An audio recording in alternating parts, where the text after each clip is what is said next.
Krimi příběh. Výměna manželek. Bylo sichravé podzimní odpoledne.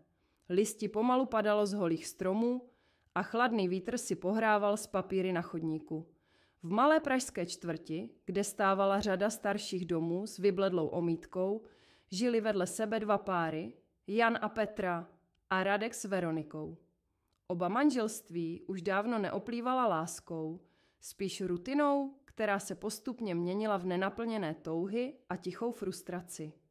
Jednoho večera, kdy Radek a Jan popíjeli v Radkově obývacím pokoji, se Radek ozval s nápadem, který měl všechno změnit. Přemýšlel jsem, co kdybychom si na jednu noc vyměnili manželky, řekl Radek s úsměvem, který ale nesl cosi znepokojivého. Jan se zamračil. To myslíš vážně? Radek pokrčil rameny. Proč ne? Život je krátký. Možná to probudí něco, co v nás už dávno spí. Jan chvíli mlčel. Pak se zasmál. Ty jsi fakt blázen. Ale třeba to zkusíme. Proč ne? Petra s Veronikou zpočátku váhali, ale nakonec svolili. Možná je v tom byla i touha po změně, po něčem novém. Setkání bylo domluveno na chatě u lesa, o samotě, kde by nebyli rušeni. Když všichni dorazili, napětí bylo téměř hmatatelné. Zpočátku si všichni povídali, smáli se, popíjeli. Ale pod povrchem rostla nervozita.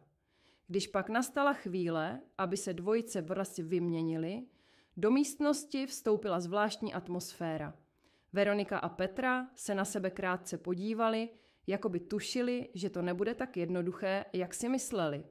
Jan si sedl vedle Veroniky, která se na něj podívala s mírným úsměvem, ale v očích měla zmatek. Radek si zase pohrával s Petrou, která působila nervózně. Večer pomalu přecházel do ticha, ale napětí mezi nimi bylo téměř hmatatelné. Radek se zvedl ze židle a s ledovým klidem prohlásil. Musím vám něco říct. To, co jsme dneska plánovali, nebyla náhoda. Už dlouho mám poměr s Veronikou a chtěl jsem, aby to všechno vyšlo najevo, aby nebylo třeba předstírat a lhát. Jan s Petrou na sebe nevěřícně pohlédli. Petra se napjala, jako by chtěla něco říct, ale nakonec mlčela. Radek pokračoval. A teď víte, proč jsem navrhl tu výměnu. Chtěl jsem, aby pravda vyšla na světlo. Abychom všichni byli upřímní, jenže nejsem jediný. Jeho pohled se otočil na Jana. Ty máš taky něco, co jsi nám dlouho tajil, že? Jan sklopil oči a po chvíli tiše přiznal. Ano, měl jsem poměr s Petrou. Nechtěl jsem to nikomu říkat, ale už to nemělo smysl skrývat.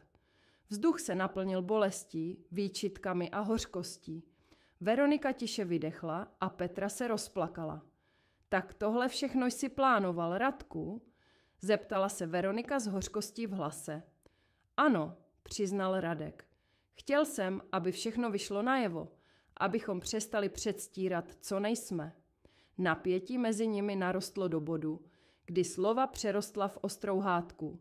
Radek žárlil, když viděl, jak Jan a Veronika mezi sebou sdílejí víc, než čekal.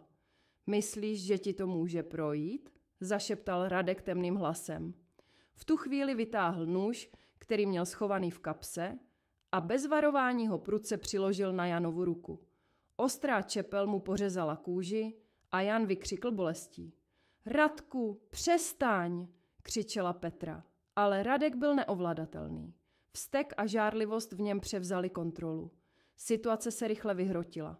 Jan, zraněný a vyděšený, dokázal Radka od sebe odstrčit a utekl z chaty, zatímco Veronika zavolala policii. Radek byl zadržen a obviněn z útoku s nebezpečnou zbraní. Následovalo soudní líčení, které skončilo Radkovým odsouzením a odchodem do vězení. Jan, ačkoliv zraněný, se nakonec ocitl ve zvláštní pozici, zůstal s oběma ženami, Petrou i Veronikou, které teď patřily jemu. Jejich vztahy byly poznamenány bolestí a zrady, ale zároveň nabrali novou, nečekanou podobu. To, co začalo jako hra, skončilo dramatickým rozuzlením, které navždy změnilo životy všech zúčastněných.